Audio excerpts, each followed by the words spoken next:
Daí, gurizada, eu sou o professor Alessio e nós somos os Cacholas. Quer receber os nossos conteúdos? Não se esquece de se inscrever nas nossas redes sociais, ativa o sininho para receber as novidades. Então, bora lá!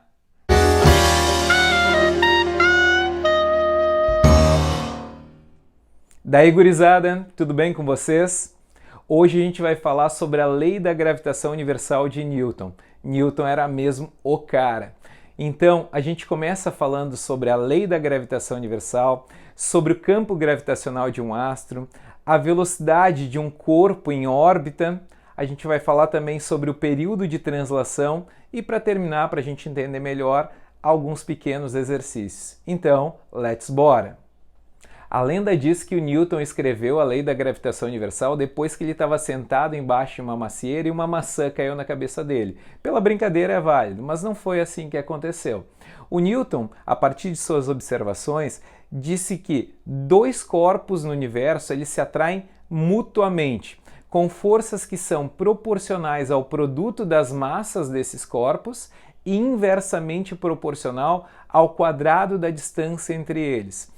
Então, a força que eu vou ter entre dois corpos, ela é dada pela equação, pela lei da gravitação universal, que depende de G, que é a chamada constante da gravitação universal, que vale 6,67 vezes 10 na menos 11, Newton vezes metro ao quadrado por quilograma ao quadrado. Depende do produto das massas dos corpos e da distância entre os dois corpos ao quadrado. Quanto maior for a massa dos corpos, maior vai ser a força de atração gravitacional. Quanto maior for a distância entre eles, menor vai ser a força de atração gravitacional. Por que dois corpos, a gente está andando na rua, não é atraído para uma outra pessoa? Porque normalmente essa força entre duas pessoas, tem massa, por exemplo, 80 kg cada uma, ela é muito pequena quando a gente compara, por exemplo, com a força de atrito.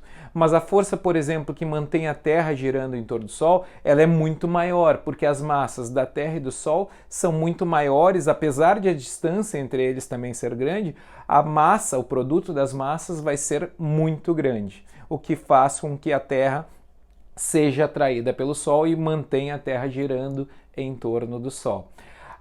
É preciso lembrar também que essa força ela é sempre de mesma direção, uma em relação à outra. Se eu pego, por exemplo, a Terra e a Lua, a força que a Lua faz na Terra é exatamente de mesma direção que a força que a Terra faz na Lua, de sentidos contrários. E elas têm a mesma intensidade, elas formam um par ação e reação. A intensidade da força que a Terra faz na Lua é exatamente igual à intensidade da força que a Lua faz na Terra. Então, o importante aqui lembrar que elas formam um par ação e reação. Um corpo que está dentro da atmosfera de um planeta, ele sofre uma força de atração gravitacional, que é a força-peso, a força gravitacional que a gente viu agora. Então a gente pode comparar, por exemplo, essas duas forças, a força gravitacional e a força peso, e chegar numa equação que vai me dar a aceleração gravitacional do local onde eu estou em relação ao planeta. A gente comparando as duas forças, força gravitacional e força peso, a gente pode cortar a massa do corpo que está sofrendo a ação da força gravitacional. Vê que não depende dessa massa. A aceleração da gravidade depende da massa do corpo que está gerando esse campo gravitacional em torno dele. No caso aqui, a Terra. Então, do que depende essa aceleração gravitacional? Depende da massa dele, da constante gravitacional e do raio, da distância que esse corpo se encontra do centro da Terra. Neste caso aqui, como ele está na superfície, é exatamente o raio da Terra. Mas isso muda à medida que eu vou subindo, à medida que eu vou aumentando a minha distância em relação ao centro da Terra. Se eu subir para uma altura h, por exemplo, essa gravidade já não vai ser mais a mesma, não é mais a mesma que eu tinha na superfície. À medida que eu subo, a minha distância já passa a ser r mais aquela altura que eu subi. Como eu estou aumentando o meu denominador, minha razão toda vai ficando menor, ou seja, minha gravidade vai ficando cada vez menor à medida que eu vou aumentando a altitude. A gente pode observar isso, por exemplo, em algumas situações aqui. a 6.400 km do centro da Terra, que seria exatamente na superfície. A gravidade é de aproximadamente 9,8 metros por segundo ao quadrado. Quando a gente pega já o dobro dessa distância, 13.000 km aproximadamente, 2,5 metros por segundo ao quadrado. Vou para 19.500 km, 1,1 metro por segundo ao quadrado, 26.500 km, 0,7 metros por segundo ao quadrado. Vê que à medida que eu vou me afastando do centro, a aceleração da gravidade vai ficando menor até os extremos do campo atmosférico que a gente tem, do campo gravitacional que a gente tem. A gente pode ver aqui também a aceleração gravitacional de alguns outros astros, como por exemplo o Sol, que tem um campo gravitacional extremamente maior do que o campo gravitacional da Terra. Do Sol é de 274 metros por segundo ao quadrado. Por quê? Porque a massa do Sol é muito maior do que a massa da Terra, é muito maior do que a massa de todos os outros astros do Sistema Solar juntos. Campo gravitacional da Lua, 1,7 metros por segundo ao quadrado. É aproximadamente 1/6 do campo gravitacional da Terra. Por isso que quando a gente vê aquela imagem, por exemplo, do Neil Armstrong pulando na superfície da Lua, ele sobe e demora para descer, porque o campo gravitacional da Lua é menor que o da Terra. Sinto te informar, se achava que o Neil Armstrong não tinha pisado na Lua, ele pisou, o homem já foi à Lua. A Terra é mesmo redonda, é um geóide, com os polos achatados, mas não é uma Terra plana. Desculpa, tive que te dizer isso. Aqui a gente pode ver, por exemplo, campo gravitacional de Vênus é mais próximo do campo gravitacional da Terra, 8,9. De Saturno também, 10,9 metros por segundo ao quadrado. Para um corpo se manter em órbita em torno de um planeta, ele precisa ter uma determinada velocidade. Por exemplo, em torno da Terra, para eu ter um satélite em órbita, esse satélite precisa ter uma determinada velocidade. Como ele faz um movimento circular, atua uma força sobre ele. Essa força é uma força centrípeta. Então, quem está fazendo o papel da força centrípeta aqui é a força gravitacional. Comparando as duas, cortando massa, cortando raio, eu chego numa equação que vai me dar a velocidade mínima que um corpo precisa ter para se manter em órbita em torno, por exemplo, aqui da Terra. Do que depende essa velocidade? Depende da massa da Terra e depende do raio. O raio seria a distância do centro da Terra em que o satélite está. Quanto maior for essa distância, menor a velocidade que ele vai precisar ter para fazer essa órbita. Quanto mais próximo da superfície da Terra, do centro da Terra, ele estiver, maior tem que ser essa velocidade para ele se manter em órbita. O período de translação é o tempo que o corpo demora para dar uma volta em torno de um astro. Se eu quero saber o período, o tempo que um satélite demora para dar uma volta em torno da Terra, eu posso calcular isso utilizando a equação da velocidade. Velocidade igual a ΔS sobre ΔT, distância pelo tempo.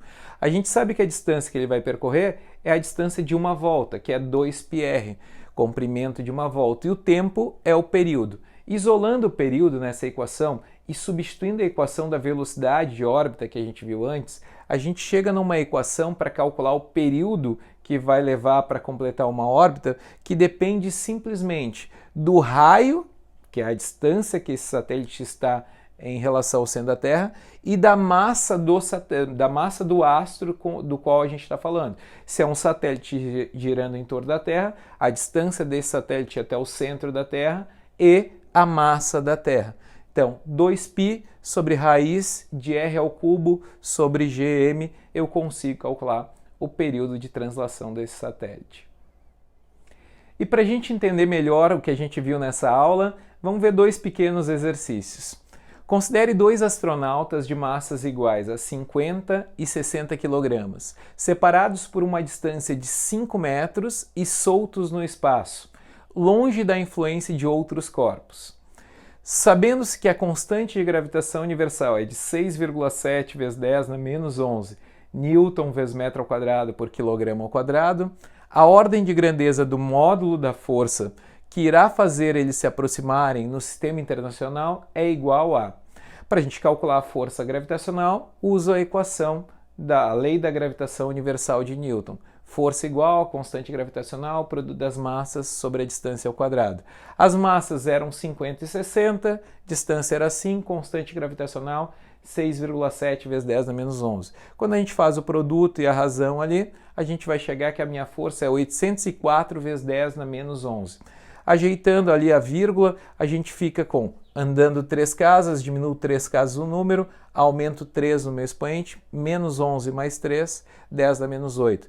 0,804 é aproximadamente 1. Como eu quero ver a ordem de grandeza aqui, eu preciso transformar isso em 1. Então, aqui, 1 vezes 10 na menos 8. 10 na menos 8 seria a ordem de grandeza desta força. Letra B. Mais um exercício, então. Seja F o módulo da força de atração da Terra sobre a Lua e V o módulo da velocidade tangencial da Lua em sua órbita considerada circular em torno da Terra. Se a massa da Terra se tornasse 3 vezes maior, a massa da Lua 4 vezes menor e a distância entre esses dois astros fosse reduzida pela metade, a força de atração entre a Terra e a Lua passaria a ser. Eu quero fazer uma comparação entre a força que eu tinha, que era F, e essa nova força. Eu acho o jeito mais fácil de fazer através de uma razão. Tem outras formas de fazer. Eu posso substituir os dados numa e depois isolar e substituir dentro da outra equação, como preferir. Eu acho mais fácil de fazer através da razão porque a gente pode cortar um monte de elementos aqui. Então a força que eu tinha era F. E ali eu tinha as massas M1, M2 e a distância. A nova força eu chamei de F'. E aí as massas, como elas mudaram e a distância também mudou, eu botei uma linhazinha para diferenciar. Então, quanto que era a massa da Terra antes? Era M. Ela foi triplicada, ela aumentou 3 vezes, passou a ser 3M. Quanto que era a massa da Lua antes? M minúsculo. Eu reduzi ela 4 vezes, então M sobre 4. A distância era D. Passou a ser metade, então D sobre 2. O que eu posso fazer aqui? Para facilitar, eu já posso cortar um monte de coisa aqui. Posso cortar M maiúsculo, posso cortar M minúsculo, posso cortar a distância ao quadrado com a distância ao quadrado. Eu só não corto o quadrado porque ele ainda está elevando o resto da fração. E posso cortar a constante gravitacional. O que vai me sobrar? F sobre F', aqui em cima sobrou 1. Aqui embaixo sobrou 3/4 dividido por 1 que eu tinha na frente do d ao quadrado, 2 ao quadrado, 1/4. Divisão de frações, conserva a primeira, multiplica pelo inverso da segunda. Posso cortar 4 com 4, vai sobrar só 1/3. Então, F sobre F' é igual a 1/3. Fazendo a multiplicação cruzada, eu chego na relação entre a força nova e a força anterior, a força que eu tinha e a força que eu vou ter agora. F' vai passar a ser 3 vezes a força anterior. Então, quando eu modifiquei as massas, modifiquei a distância, minha força, neste caso, com os dados que eu tinha, ficou 3 vezes maior. Letra E. Gostaram da nossa aula? Gostou? Deixa o like, continua acompanhando o canal, assiste os nossos vídeos, assiste toda a playlist que a gente tem lá já e te inscreve lá. Até mais, até a próxima. Let's bora!